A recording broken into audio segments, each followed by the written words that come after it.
झाडावरून रातांबे आणेपर्यंत दुपार होऊन गेली. आता उद्या फोडणार. काल आम्ही रातांबे आणले आणि रातांबे गोला करून घरी आणेपर्यंत दुपार होऊन गेली. मग आम्हाला काल काल रातांबे काय फोडायला मिळाले नाही. मग आज मी हे रातांबे फोडते आणि आज फोडून घेणार आणि उद्या सुकत घालणार. म्हणजे 3 दिवस तरी पाहिजे. रातांबे झाडावरून आणायचे आणि मग ते फोडायचे आणि नंतरला मग सुकत घालायचे. ते एका दिवसात काम होत नाही. आता आम्ही इथे दोघंच आहे म्हटल्याच्या नंतर कसं होणार. आणि जर बायका केल्या तर रातांबे थोडेसेच आहेत, तर बायका कशाला करायचं ना. एक दिवस उशीर झाला तरी चालेल, पण आम्हीच करणार ते. आता काल आणून झाले, मग आज सकाळचं सगळं मी काम उरकलं आणि आता मी रातांबे फोडायला बसले. रातांबे फोडेपर्यंत आता 3-4 तरी वाजतील बरोबर. मग त्याच्यानंतर काय सुकत घालणार.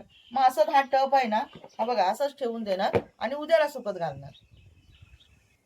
रातांबे आणलेले ना, एक दिवस आम्ही फोडून घेतले आणि आज दुसऱ्या दिवशी आम्ही हे सुकायला घातले. जास्त सुकायला म्हणजे पसरून काय घातलेलं नाही. पाऊस मधीच आला तर गोला करेपर्यंत हे कोकमा आपली भिजून जातील, म्हणून साठी मी थोड्या जागेमध्ये हे सगळं सुकवून घेते.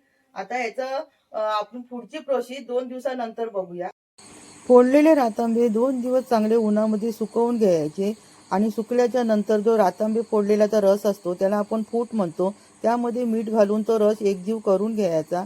सुकलेली कोकम त्यामध्ये घालून रात्रभर मुरायला ठेवायची आणि दुसऱ्या दिवशी सकाळी अशी चांगली व्यवस्थित पिलून पुन्हा उन्हात सुकायला घालायची. ही प्रोसेस सतत 3-4 दिवस करत राहायची. त्यानंतर कोकम चांगली व्यवस्थित सुकली की झाली आपली घरगुती ओरिजिनल कोकम तयार.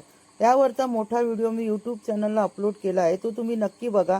त्यामध्ये तुम्हाला सविस्तर माहिती कळेल. व्हिडिओ आवडला तर व्हिडिओला लाईक करा, चॅनलला सबस्क्राईब करा. धन्यवाद.